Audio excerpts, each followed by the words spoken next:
Come In, Spinner by Marilyn Filewood. Tomo rammed a bayonet into the rocky clay and tied a string to it. Tomo, the only one of us over 30 and therefore responsible, was our ringy, the supervisor of the two up-ring. He attached a second bayonet to the other end of the string and, using the bayonets like a giant school compass, drew a perfect circle in the clay soil.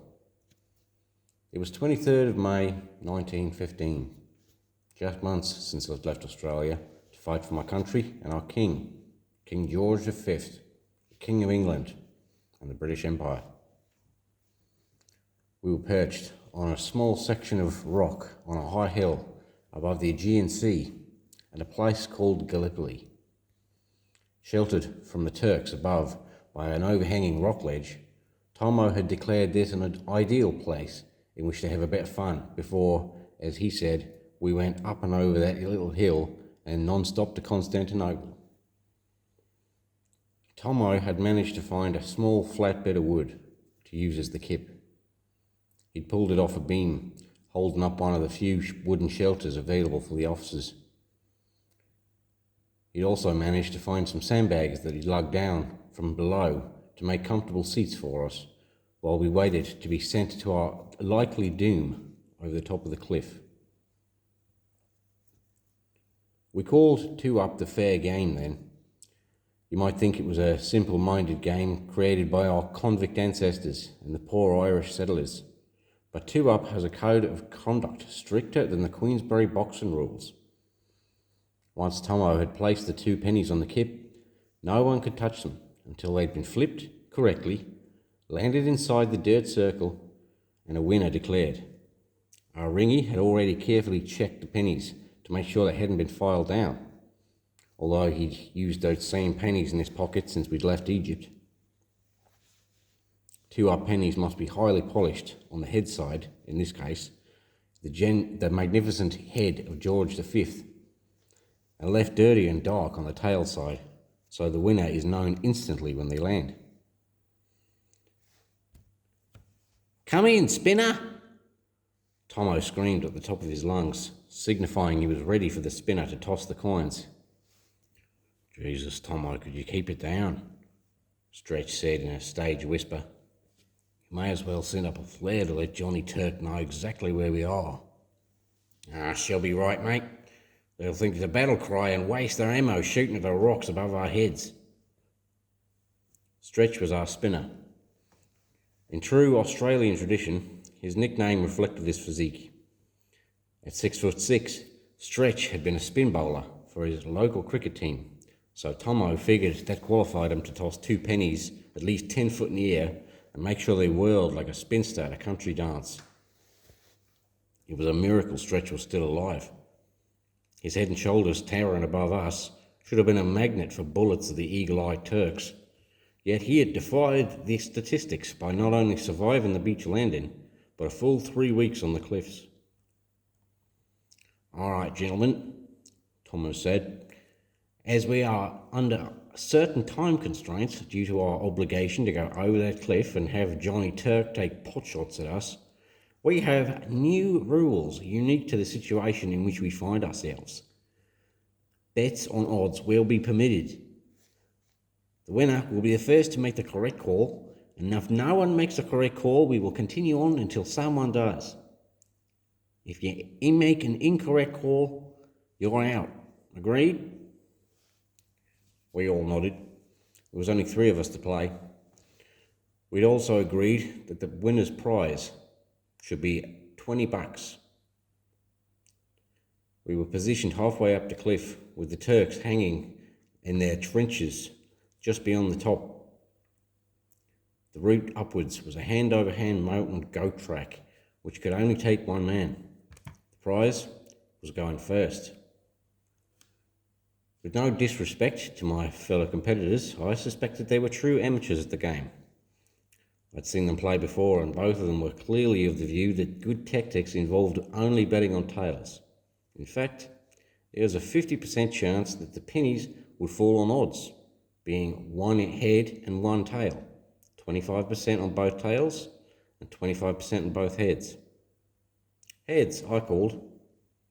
For possibly the first time in their lives, both Mick and Stan called odds.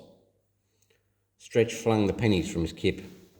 The coins gyrated in the air, the polished heads of King George, catching the sunlight and glinting like a lighthouse beacon.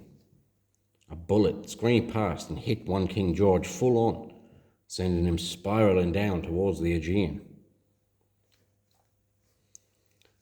"Excuse me, gentlemen, while I confer with my spinner."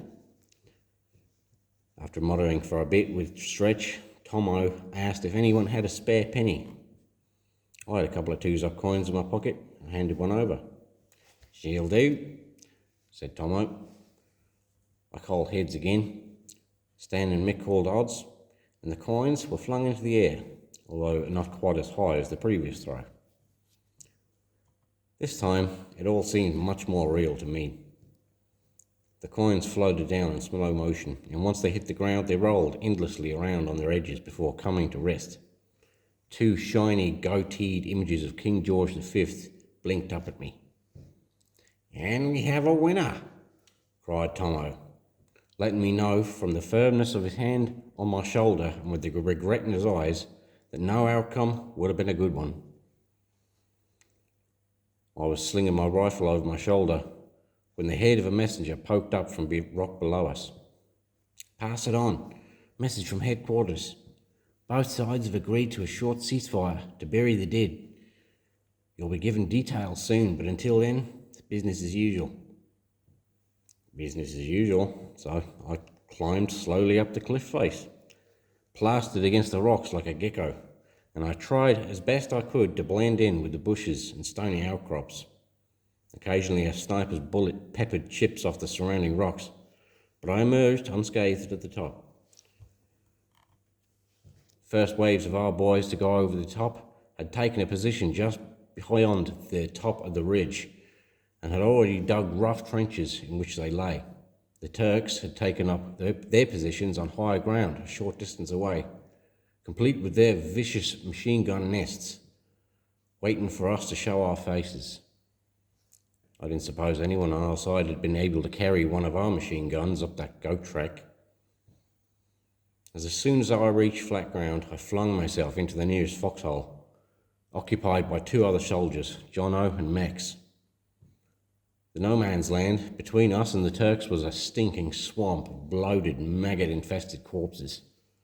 Laying where they fell, the bodies of the soldiers of the British Empire were melded with those of the enemy, embracing each other in death. The soldiers' clothing was now a uniform shade of dark brown from blood, decaying flesh and putrid mud. It was difficult to tell whether a body was Turkish, English, German, Australian, or New Zealander. My new friends in the foxhole had been on the ridge for 2 days and 2 nights. They had heard news of the ceasefire. From up high, they'd seen a Turkish officer being led blindfolded on a donkey along the beach to where our officers were waiting. And he had been told one day of armistice had been negotiated to bury the dead. Jono had made his pack into a pillow and laid his head on it, his feet resting on a smooth rock. He'd fashioned a dirty rag into a kerchief. I've tied it over his nose to help with the stench. "We only have to avoid getting shot for one more night, boys," Jono said. "And then tomorrow, the sun will shine, the details will remove those stinking corpses, and we'll have a peaceful night's rest for 9 hours before hell opens up its gates again and the devil puts out the welcome mat." At nightfall, I curled up into a ball and slept fitfully. I dreamt of the going away party my parents had thrown for me when I was about to be deployed. My mother had organised a farewell afternoon tea, with all friends and relatives and neighbours invited. I'd never even been out of the country, so as a celebration of the glorious event of my deployment to the exotic Middle East. Even my old history teacher, Miss Bustleton, came, tucking into my mother's famous sponge cake with raspberry jam. She decided to give me some advice. "Watch out for those Ottoman Turks, my Jack. They've had centuries of practice and are some of the most ferocious warriors the world has ever known. They've managed to overcome every invader. First, they threw out the Romans, then the Crusaders, and then the Mongol hordes. My mother stood up, frowning. So sorry, Doris. I think Jack is probably going to need some rest before his trip. As she ushered Doris out, my father came over and put his hand on my shoulder. Pay no attention, Jack. The war will probably be over before you even land. Papers say the Turks are running out of ammunition and are disorganised. They're basically just a bunch of misguided goat herders, with the Germans leading them astray. The sun woke us up the next morning at dawn, where we slowly ate our chow, dreading a call to advance on the enemy line. Perhaps, due to lack of time, it never came. At 7:30 a.m. the ceasefire began, and men from both sides started to emerge from their trenches and converge on no man's land. Australian officers were sharing their chocolate with the German and Turkish officers. We stretched our legs and wandered over no man's land, hoping we might learn what sort of terrain we might face in the coming days. A Turk walked towards me. He was clean-shaven, unlike his compatriots, who mostly wore full beards. He was just a boy, his face fresh with youth. Like many of the Turkish infantry, he wore a pointy woolen cap with a heavy buttoned jacket and a leather bandolier crisscrossing his chest. His trousers were tucked into soft knee-length leather boots. Most of the Australians were in loose shirts, with their sleeves rolled up and broad-brimmed hats to protect from the sun. The young man held his right hand over his heart and said something in his strange language and indicated his head towards me. Mehmet, he said. I guess that was his name, or maybe it meant hello, or perhaps he had been saying, may you die 1,000 deaths by 1,000 cuts, you dishonourable infidel. I don't know if it was the right thing to do, but I held out my hand and he took it in both of his and roughly shook it up and down. Jack, from Australia. Smoke, Jack? He offered a Turkish cigarette. Oh, you speak English? Oh, no, just few words. We both sat down and enjoyed the excellent pungent tobacco in companionable silence. You from round here, Mehmet? No, long way, long way. They make us come. He gestured to the German officers in charge. Me too. English make us come. We both laughed. But same maybe, he said. I rummaged in my pockets to find something to give him in return for the cigarette and found a ration biscuit. He took it, and when I held it out to him, he scoffed it down. He was hungry. Perhaps he'd only come over hoping I had some food. He stayed, though, after he'd eaten, with no indication he wanted to leave. Many days here, Jack? No, I just arrived. You? Yes, many days, nights. We see you in the water and they're coming up the mountain. Crazy, we say, but brave soldiers. Are you a good shot, Mehmet? I gestured as though shouting a rifle. Yes, since boy I shoot deer, rabbit, anything for family to eat. No good shot, no eat. Remind me to steer clear of you then. I don't know if he understood, but we both laughed again. I thought of the city boys I'd met on the ship over, who'd recently been enlisted. Young boys who, if you made them cut the head off a chicken and gut it for the Sunday roast, they'd probably throw up. They weren't ready to stick a bayonet in a charging Turk and disembowel him. I took a worn photo out of my breast pocket and I showed it to him. My wife, my baby. Very beautiful, he said. You? Mehmet held up 10 of his fingers and then 8 to show he was only 18. Soon maybe, if I can go home. He reached under his coat jacket and pulled out a curved knife. I instantly flinched. but he sliced off one of his coat buttons and gave it to me. Soldier like this, for remember. We had been told not to cut off our buttons. I pulled a coin out of my pocket. He looked at it with amazement. Oh, don't worry, Mehmet. It's not worth much. It's just for playing two up. He didn't understand, but he gave me a broad smile and pressed it to his lips and then his forehead before tucking it into his jacket. An officer yelled something in his direction, motioning him to return to his position. Perhaps he thought we were discussing secret battle tactics. I didn't think either of us had a clue about what the next tactics in this battle might be. Goodbye, Mehmet. Goodbye, Jack. I held out my hand, but he clasped me in an embrace, and then he was gone. At 5 p.m, the ceasefire finished. Red flares exploded and bled their brilliant colour into the sky. The Turks' deafening cannon resumed its barrage against the ships waiting below. Their machine guns started their death rattle. When a body did not absorb the bullets, they hit the rocky ground, creating billowing dust clouds with sharp fragments of rock. Snipers raised their heads just long enough to pick off one by one. And with uncanny timing and accuracy, our soldiers, who had also raised their heads from the trenches and prepared to fire, were not always fast enough.